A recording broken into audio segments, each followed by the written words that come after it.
நீதி வழங்கும் போது அண்ணன் தம்பி சொந்தம் பந்தம் பணக்கார ஏழை எதையுமே பார்க்க கூடாதுடா.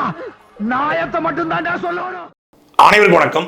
சவுக்கு ஊடகத்தினுடைய ஊழியர்களுடைய கைது குறித்து நாம் ஒரு காணொலி வெளியிட்டிருந்தோம். அந்த காணொலியில் நிறைய நண்பர்கள் சொல்லியிருந்தது, என்னதான் சவுக்கு சங்கர் மீது விமர்சனம் இருந்தாலும் அவர் இப்போ ஒரு நெருக்கடிக்கு தள்ளாக்கப்பட்டிருக்காரு, திமுகவுடைய அடக்குமுறைக்கு ஆளாயிருக்காரு, அவருடைய கருத்து சொந்தத்துக்கு நாம் நிற்க வேண்டாமா, அவர் மீது விமர்சனம் இருந்தாலும் இந்த நேரத்தில் அவருக்கு ஆதரவாக நாம் நிற்க வேண்டும், அதுதான் அறம், அதுதான் மாண்பு, அதுதான் கண்ணியம், அதுதான் கருத்து சுதந்திரம் என்று சொல்லியிருந்தாங்க. உண்மையிலே எனக்கு மனசு இறங்கிடுச்சு. சார், நாம் என்னதான் விமர்சனம் இருந்தாலும் நமக்கு பிடிக்கலங்கிறதுக்காக திமுகவுடைய அடக்குமுறைக்கு எதிராக நாம் குரல் கொடுக்க வேண்டியது நம்முடைய கடமை அல்லவா? அதனால் சாட்டையின் சார்பாக சவுக்கு ஆதரிக்கலாம் அப்படிங்கிற மனநிலைக்கு நான் வந்துட்டேன். அப்போ தான் சவுக்கு சங்கருடைய ஒரு நேர்காணல் பார்த்தேன். ஊடகவியலாளர் தம்பி அருள்மொழிவர்மனோடு சவுக்கு சங்கர் கொடுத்திருந்தாரு. அதில் சில தகவல்களை சவுக்கு சங்கர் பகிர்ந்திருந்தார். கடந்த ஜூலை மாதம் முதலமைச்சரையும் தமிழ்நாடு விளையாட்டுத்துறை அமைச்சர் உதயநிதி ஸ்டாலின் அவர்களையும் சவுக்கு சங்கர் ஒரு இடத்துல சந்திச்சதாகவும், அப்போது இந்த 25 நிமிடங்கள் என்ன நடந்தது அப்படிங்கிறத சொல்லியிருந்தாரு. அப்போ தான் எனக்கு ஒரு கேள்வி பிறந்தது. சிறையிலிருந்து வெளிவந்த சவுக்கு சங்கர் உதயநிதி ஸ்டாலினையும் திமுக குடும்பத்தையும் வீழ்த்துவதா என்னுடைய லட்சியம் அப்படின்னு சொன்னார். ஒரு குடும்பத்துடைய கட்டுப்பாட்டில் தமிழ்நாடு இருக்கு, தமிழ்நாடு அவங்க சொத்துன்னு நினைக்கிறாங்க, அதை எதிர்த்து நான் போராடுவேன், அதனால 2026 சட்டமன்ற தேர்தலில் சேப்பாக்கம் தொகுதியில் உதயநிதி ஸ்டாலினை எடுத்து போட்டி போடுன்னு சொன்னார். சொன்னது 2022 நவம்பர் மாதம். உதயநிதி ஸ்டாலினை எடுத்து போட்டி போடுவேன்னு சொன்ன சவுக்கு சங்கர் 2023 ஜூலை மாதம் என்ன மைத்துக்கு உதயநிதி போய் பார்த்தீங்க? பில்டப் பண்றணும், பீலா வரணும், அது முக்கியம் இல்ல. நம்ம எது பண்ணாலும் இந்த உலகம் நம்மள உடனே உத்து பார்க்கணும். ஏன் பார்த்தோன்னு சொல்லி சவுக்கு சங்கர் சொல்றதுக்கான காரணம் என்ன தெரியுமில்ல? இந்த ஆட்சி எப்படி நடக்குது, எந்தெந்த துறைகளை குறைகள் இருக்கு அப்படின்னு சொல்றதுக்காக நான் போயிருந்தேன். ஆனால் அப்பாவும் மகனும் என் பேச்சை கேட்கவே இல்லை. அவங்க உட்காந்துட்டு அவங்களா ஏதாவது பேசிக்கிட்டு இருந்தாங்க. காஃபி கொடுத்தீங்களான்னு கேட்டார், கொடுத்துட்டேன்னு உதயநிதி சொன்னார். அதுக்கப்புறம் நான் பாட்டில் உட்காந்து அவங்க பாட்டில் பேசிக்கிட்டு இருந்தாங்க அப்படின்னு சொல்கிறாரு. அட லூசு, இன்னுமா தெரியல? உன்னைய டேஸா கூட அவங்க மதிக்கலன்னு தெரியுது. இப்போ நம்ம ஒரு விருந்தாளி வீட்டுக்கு போயிருக்கோம், நம்மகிட்ட பேசாமல் அந்த விருந்தாளி வீட்டுக்கு போனவங்க அவங்க பிள்ளைங்களோட அப்பாவோட பேசின்னு அர்த்தம், நம்மளை மதிக்கலன்னு அர்த்தம். அது கூட தெரியாமல் இந்த தத்தி நான் பார்த்துட்டு 1 வருஷம் ஆச்சு. இப்போ வரைக்கும் உதயநிதி ஸ்டாலின் எனக்கு ஃபோன் பண்ணல. உதயநிதி ஸ்டாலினுக்கு உனக்கு ஃபோன் பண்ணணும். நீ என்ன ஐபிஎஸ் அதிகாரியா, இல்லை ஐஏஎஸ் அதிகாரியா, இல்லை ரிட்டையர்டு ஜட்ஜா, இல்லை ரிட்டையர்டு கவர்னரா, யார் நீ? இந்த அரசுடைய தவறுகளை சுட்டிக்காட்ட அரசு எப்படி செயல்படுதுன்னு சொல்றதுக்காக இவர் அங்கே போனாரா? அது எப்படி செயல்படும் தான் தமிழ்நாட்டு மக்களுக்கே தெரியுமே, அது விளங்காமல் கிடக்குன்னு. இதில் இவர் போய் சொல்லி அவர் திருந்திடுவாரா, அவர் கேட்டுருவாரா? சவுக்கு சங்கர் திமுக குடும்பத்தை எதிர்ப்பதாக சொல்றாரு, திமுகவுடைய தவறுகளை சுட்டி காட்டுவதாக சொல்றாரு, திமுக நடக்கிற அயோக்கியத்தனங்களை, அநீதிகளை, லஞ்சங்களை, ஊழல்களை தட்டி கேட்பதாக சொல்றாரு. அப்புறம் எதுக்கு ரகசியமா போய் சந்திக்க போனீங்க? உட்காரப்பா. ஆமா, நீ என்ன சாப்பிடுகிறாய்? சூடாக பருத்தி பால் சாப்பிடுகிறாயா? வேண்டாம் அண்ணா, சுக்கு நீர். நான் சொல்லட்டுமா எதுக்கு சந்திச்சீங்கன்னு? உதயநிதி ஸ்டாலினோட சவுக்கு சங்கர் ஒரு டீலை போடுறாரு. இனிமேல் உங்களை பத்தி பேச மாட்டேன், எனக்கு என்ன செய்வீங்கன்னு, உங்களுக்கு செய்ய வேண்டியதை செஞ்சு தருவேன்னு சொல்லி சில பல எல்களை கொடுத்துருக்காங்க. வாங்கிக்கிட்டு பொத்துனாப்புல இந்த சந்திப்பு நடந்த 6 மாசம் உதயநிதி ஸ்டாலின் குறித்து சவுக்கு சங்கர் ஒரு வார்த்தை பேசல. இதை ஏற்கனவே நவம்பர் மாசமே நான் சொல்லியிருந்தேன். உதயநிதி ஸ்டாலின் குறித்து சவுக்கு சங்கர் இப்போ ஏன் பேசுறது இல்லைன்னா டீலிங் முடிஞ்சிருச்சு அப்படின்னு. 6 மாசம் பேசாம இருந்தவர் இப்போ பேச ஆரம்பிச்சிட்டாரு. அதுக்கு கொடுத்த பணம் காலி ஆயிடுச்சு, முடிஞ்சு போச்சு. அப்போ அந்த காலகட்டத்தில் ஒரு டீலிங்கை போட்டு தான் சவுக்கு சங்கர் உதயநிதி ஸ்டாலினை சந்திக்க போயிருக்காரு. நேரடியாக எதுக்குறேன்னு சொல்றவர், நேரடியாக சேப்பாக்கத்தில் போட்டி போறேன்னு சொல்றவர், உதயநிதி ஸ்டாலினுடைய தனிப்பட்ட வாழ்க்கை குறித்து கூட பேசக்கூடியவர் எதற்காக உதயநிதி ஸ்டாலினையும் போய் சந்திக்கணும்? இதான் நம்ம இருக்கிற கேள்வி. அதை எல்லாவற்றையும் தாண்டி அந்த சந்திப்பில் உண்மையான நேர்மையான நெறியாளராக இருந்திருந்தா இவர் தமிழ்நாட்டுடைய எதிர்கட்சியாகவே இவர் தான் செயல்படுறாராம். எவனோ ஒருத்தன் ஆழமாக ஒரு மனசில் இறங்கி, நீங்கள் தாங்க தமிழ்நாட்டுடைய எதிர்கட்சி, பயங்கரமாக பண்ணிக்கிட்டு இருக்கீங்க. இந்த திருச்சி வேலுச்சாமியோ யாரோ ஒருத்தர், திருச்சி வேலுச்சாமியோ பழகருப்பியான்னு தெரியல, யாரோ ஒருத்தர், ஒரு பெரிய மனுஷன், நீங்கள் தான் எதிர்கட்சி மாதிரி செயல்பட்டுருக்கீங்கன்னா ஏறிச்சு கொம்பு. சம்மளம் தான் எதிர்கட்சி. நேற்று உட்காந்து சொல்கிறாரு, அதிமுக நண்பர்கள் கோச்சிட்டார், தமிழ்நாட்டுடைய எதிர்கட்சியை நான் தான்டாரு. அட புரோக்கர் பையல, நீ பேசுறதுக்கு பேர் அரசியல், நீ பண்ணுறதுக்கு பேர் ஒரு ஜேர்னலிசம் அப்படின்னு நினச்சிக்கிட்டு இவர் எதிர்கட்சியாமா. சரி, எதிர்கட்சியாக இருந்திருந்தா முதலமைச்சரை சந்திக்க வாய்ப்பு கிடைச்சிருக்கிறது, 25 நிமிஷம் கிடைச்சிருக்கிறது. முதலமைச்சரை மனு கொடுப்பதற்கு கூட இப்போ வாய்ப்பு கிடையாது. அதுவும் திமுக கட்சிக்காரங்களே முதலமைச்சரை பார்க்க முடியாது. திமுக உடன்பிறப்புகள்லாம் தவறு இருக்காங்க. 200 தான் ஓடிடணும், அதுக்கப்புறம் வரவே கூடாது அப்படின்னு விரட்டி விட்றாங்க. ஆனால் முதலமைச்சர் சந்திக்கிறது உங்களுக்கு வாய்ப்பு கிடைத்திருக்கிறது. அந்த வாய்ப்பை பயன்படுத்தி உண்மையான நேர்மையான நெறியாளராக ஊடகவியலாளராக ஜேர்னலிஸ்டாக இருந்திருந்தா, சரி ஒரு எதிர்கட்சியாக செயல்படுறேன்னு சொல்றாருல, அப்படி இருந்திருந்தா தமிழ்நாட்டுடைய கனிமவள கொள்ளை குறித்து அங்கே பேசினாரா இல்லை, ஆற்றுமலை கொள்ளை குறித்து பேசினாரா இல்லை, மலைகள் வெட்டப்படுறது குறித்து பேசினாரா இல்லை, தமிழ்நாட்டுடைய இயற்கை வளங்கள் அழிக்கப்படுறது குறித்து பேசினாரா இல்லை, இல்லை பரந்தூர் விமானத்துக்கு சவுக்கு சங்கர் போனாரு அது பற்றி அப்பவே நடந்துகிட்டு இருந்துச்சு அதை பற்றி பேசினாரா இல்லை, இல்லை செய்யாறு பற்றி பேசியிருக்காரா இல்லை, தமிழ்நாடு முழுமைக்கும் வடவருடைய வேட்டைக்காடாக மாறிக்கொண்டிருக்கிறது, தமிழுடைய வேலைவாய்ப்பு குறைந்து கொண்டிருக்கிறது, அதை பற்றி பேசுகிறாரா பேச மாட்டாரு, பேசலை. வேற என்ன பேசுனீங்க? காவிரி பிரச்சனை, முல்லை பெரியார் பிரச்சனை, கச்சத்தீவு மீனவர் பிரச்சனை, இலங்கை பிரச்சனை, இஸ்லாமிய சிறைவாசியுடைய பிரச்சனை, இல்லை 10 ஆண்டுகளுக்கு மேல கூடிய சிறைவாசியுடைய பிரச்சனை, சிறையில் நடக்கக்கூடிய ஊழல்கள், சிறையில் நடக்கக்கூடிய முறைகேடுகள், காவல்துறையில் கூடிய முறைகேடுகள், எதுவுமே பேசல. வேற என்ன பேசினாரா? சின்னவர் நல்லா வேலை செய்கிறாரு, அவருக்கு கொஞ்சம் கூட்டி கொடுங்க, அதாவது துறையை கூட்டி கொடுங்க, காவல்துறை பதவியும் அவர்கிட்டே கொடுத்துருங்க, சின்னவர் நல்லா பண்றாரு. என்னது சின்னவர்? சின்னவர் தான் இவர் அழைக்கணும்னு சொல்லி திமுக கட்சிக்காரன் சொன்ன போது ஒரு சின்னவர் தான் அழைக்கணுமோ என்று விமர்சனம் செய்த சவுக்கு சங்கர் அவங்க அப்பா முன்னாடியே போயிட்டு சின்னவர்னு சொன்னாராம். அவருக்கு காவல்துறை பதவி வரையே கொடுக்கணுமா? ஏற்கனவே விளையாட்டுத்துறையில் அவர் அறுத்து தள்ளுனது பத்தாதுன்னு காவல்துறையில் கொடுக்குன்னு சொல்லி சவுக்கு சங்கர் சொல்லியிருக்காருன்னா இது எவ்வளோ பெரிய புரோக்கர்னு தெரியுதா? இந்த பக்கம் வெளியே வந்து உதயநிதி ஸ்டாலினை திட்டுவது, விமர்சிப்பது, கேலி பண்ணுவது, கிண்டல் பண்ணுவது, உள்ள போய் உதயநிதி ஸ்டாலினை பற்றி அவங்க அப்பா கிட்ட புகழ்ந்து பேசுவது. இதுக்கு பேர் என்ன? தாங்கள் வந்த நோக்கம் என்னுடைய புது கவிதை ஒன்றை தங்களிடம் பாடி காட்டி பரிசில் பெற வந்திருக்கிறேன். பாடும், பாடி தொலையும். பேட்டி எடுக்கிறதுக்கு ஒரு ஆளும் ஒரு கேமரா ஒரு மைக்கும் கிடைச்சா போதும். அடிக்கிறது இங்க உட்காந்துக்கிட்டு நான் விட மாட்டேன், நான் இது பண்ணிடுவேன், நான் அப்படி பண்ணிடுவேன், நான் வந்து ஒரு எனக்கு எதுவுமே கிடையாது, உனக்கு அது குடும்பம் இருக்கு, எனக்கு குடும்பமே இல்லை, நாளை நாள் கொண்டாடி தான் அப்படிங்கிறது. ஆனா அங்க முதலமைச்சர் நல்லா பண்றீங்க, அந்த அதிகாரிகள் அதெல்லாம் நல்லா போய்கிட்டு இருக்கு, மாப்பிள்ளை அதெல்லாம் ஈடிலாம் பிரச்சனை இல்லை அப்படின்னு அவர் சொன்னாராம். என்னையா கெஞ்சி இருக்கிற கதறி இருக்கிற நீ தெம்பானவன் தைரியமானவன் உட்காந்துட்டு இங்க உட்காந்துக்கிட்டு இந்த சூனா பானா அப்படின்னு பேசுறது, அங்க உட்காந்து பொண்டாடி அடிவாங்க வடிவேலு, அந்த கதை தான் சவுக்கு சங்கர் கதை. இங்க சவுக்கை போல ஒரு தைரியமானவர் உண்டா? சவுக்கு என்ன போடுறாரு எப்பா!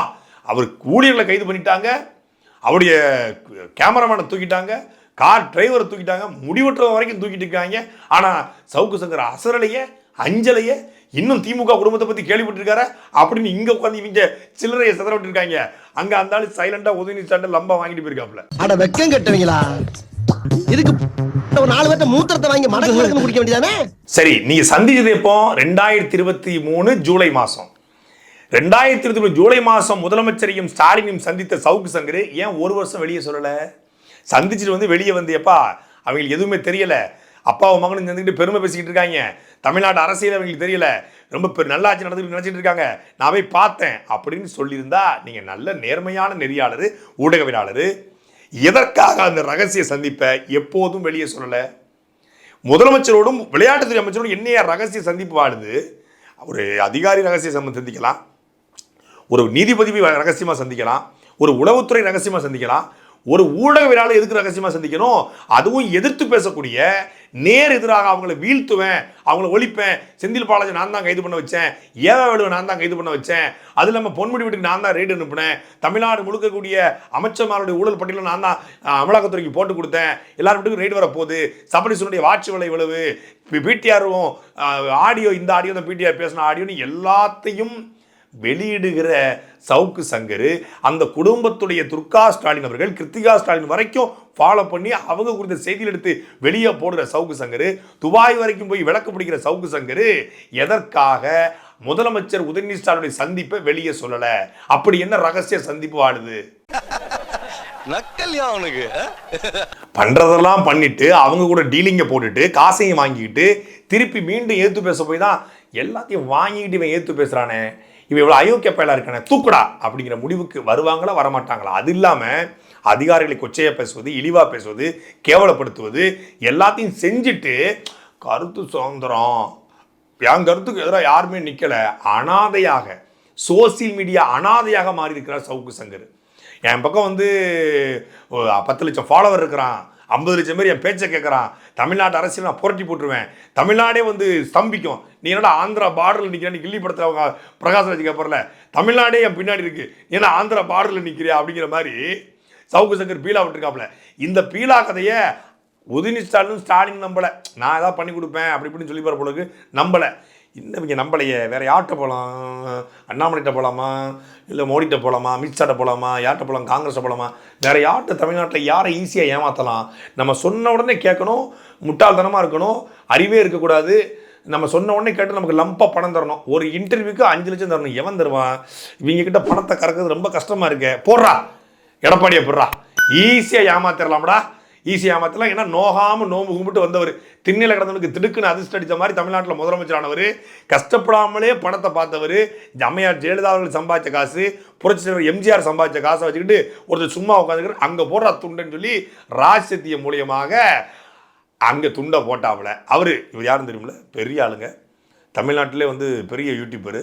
இவர் பேசினாரா ஒரே நேரத்தில் ட்ரெண்டிங்கில் போகும், லட்சக்கணக்கில் வியூஸ் போகும், இளைஞர்லாம் பின்னாடி இருக்காங்க, பல கட்சிகளுடைய ஆட்கள் இவருடைய ஃபாலோவர் இருக்காங்க. அது இல்லாமல் வந்து சிறைக்கு வேற போயிட்டு இருக்காப்புல, திமுக மேலே கடுமையான எதிர்ப்பில் இருக்காப்புல. எடப்பாடிகிட்ட ரூட்டு போட்டிருக்கா, அதே வேளையில் இங்கே ஸ்டாலின்ட்டையும் உதயநிதி ஸ்டாலின் ரூட்டு போட்டிருக்காப்புல. ஈரோடு இடைத்தேர்தலுக்கு மார்ச் மாதம் எடப்பாடிக்கிட்ட ஆதரவு காசு வாங்கிக்கிட்டு, அதுலேருந்து 3 மாதம் கழிச்சு ஸ்டாலினையும் உதயநிதி ஸ்டாலின் பார்த்துருக்காப்புல. இந்த பக்கமும் ஒரு துண்டு, அந்த பக்கம் ஒரு துண்டு, இந்த பக்கம் ஒரு வாய், அந்த பக்கம் ஒரு வாய். அதாவது விலைமகள் கூட ஒரு நேரத்தில் ஒருத்தர் கூட தான் போவா, அவளுக்கு ஒரு அறம் உண்டு, ஒழுக்கம் உண்டு, நேர்மை உண்டு. ஆனால் சவுக்கு சங்கர் அங்கிட்டும் போவார், இங்கிட்டும் போவார், எங்கிட்டும் போவார்.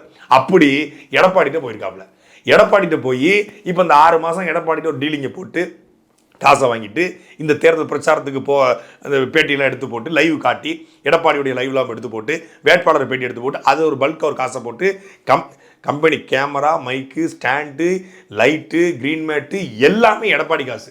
சிஸ்டம் முதற்கொண்டும் சவுக்கு சங்கர் போட்டிருக்க லூயிஸ் பிலிப் பேண்ட்ல ஆரம்பித்து ஜாக்கி ஜட்டி முதற்கொண்டும் எடப்பாடி பழனிசாமியோட அதிமுக தொண்டர்களுடைய பணத்தில் வாங்கின காசு உட்கார்ந்துக்கிட்டு இப்போ சொல்கிறாரு, அதிமுகவை விட நான் தான் எதிர்க்கட்சியாக செயல்படுறேன்.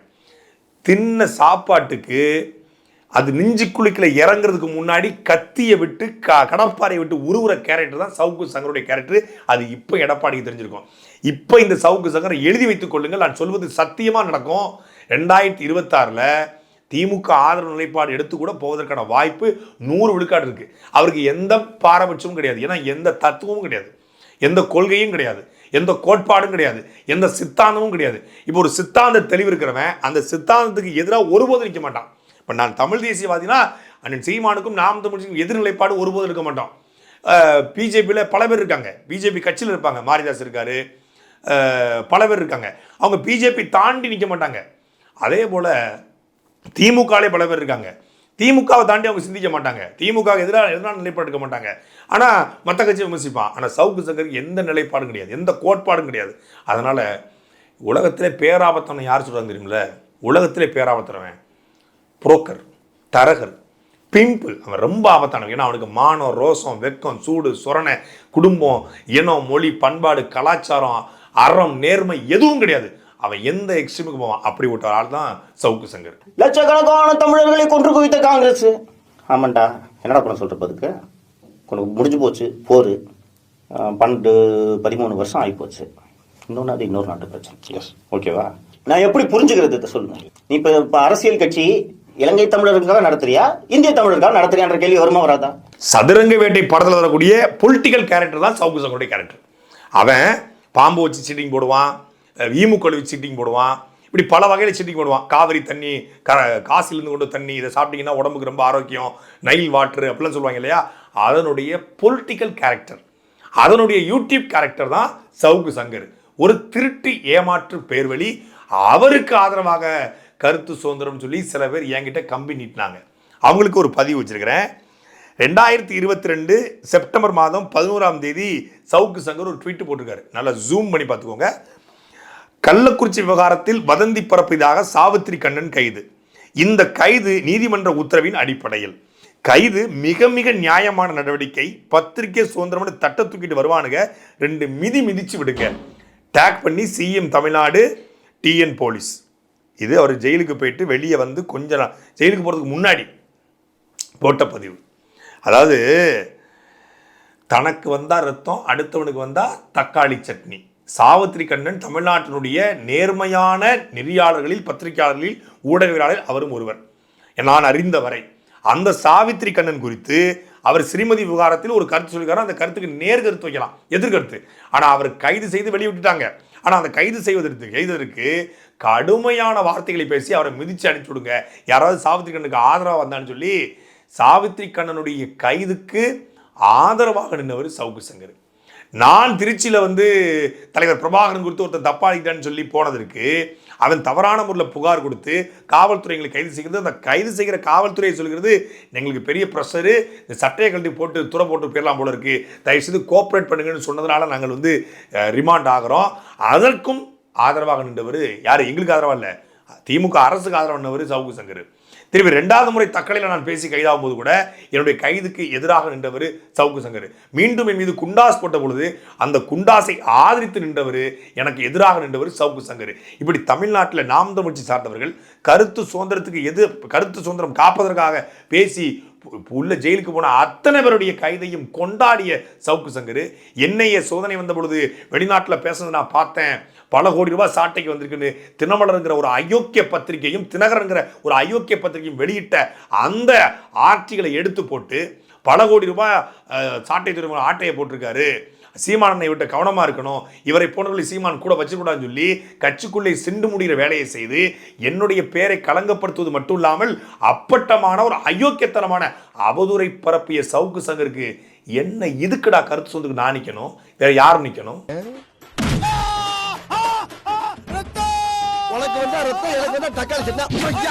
இதாவது உள்ளூர் போலீஸ் ஒரு 10 நாள்ல பெயில் கிடைச்சிரும், ஒரு 15 நாள்ல பெயில் கிடைச்சிரும். என்ஐஏ என்பது இந்தியாவுடைய உச்சபட்ச புலனாய்வு முகமை.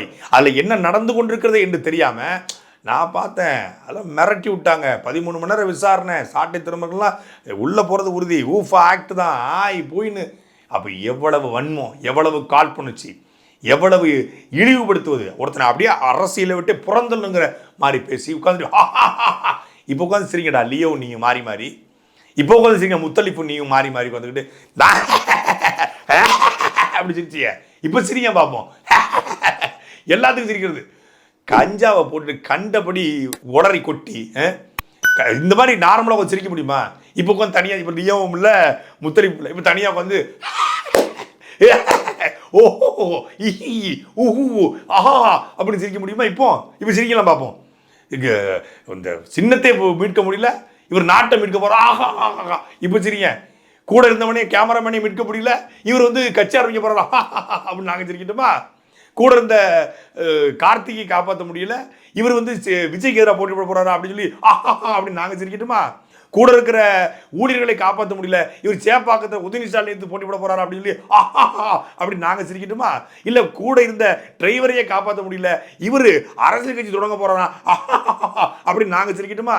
எப்படி இருக்கணும்? சவுக்கு சங்கருடைய தற்போதைய மனநிலை என்னன்னா, முடிஞ்சிருச்சு, சோழி முடிஞ்சிருச்சு, இனி நம்மளை காப்பாற்ற யாரும் வரமாட்டாங்க, எல்லாரையும் பகைச்சிட்டாரு. பிஜேபி பகைச்சாச்சு, நாம் தமிழரை பகைச்சாச்சு, இருக்கிறது அதிமுக ஒன்று தான். அதிமுக வச்சு ஒன்றும் செய்ய முடியாது. அதிமுக அவங்கள காப்பாற்றுறதுக்கு அவங்களுக்கு பெரும்பாடாச்சு. இல்லை இவரை வேற அவருக்கு காப்பாற்ற போகிறாங்களா? முடியாது. அதனால் வேற வழி இல்லை. என்ன செய்வோம்? சரி எல்லாத்தையும் சொல்லுவோம், எவ்வளோ முடியுமோ எல்லாரையும் டேமேஜ் பண்ணுவோம், அசிங்கப்படுத்துவோம், முடிஞ்ச அளவுக்கு நல்லா சிரிச்சுக்குவோம். உள்ள போய் எப்படியும் சிரிக்க முடியாது, முடிஞ்ச அளவுக்கு ஒன்றும் இல்லைங்க. நம்ம எதுக்கு திரும்ப அப்படி உட்காந்து சிரிச்சுக்கிட்டு இருக்காப்புல? வசூல் ராஜா படத்தை பிரகாஷ் ராஜ் பண்ணுவார்ல, லாஃப்டர் தெரப்பி, உங்கள் பொண்ணை நாங்கள் லவ் பண்ணுறோம் அப்படின்னு cool down cool down cool down, அந்த கேரக்டர் தான் அந்த கேரக்டர்.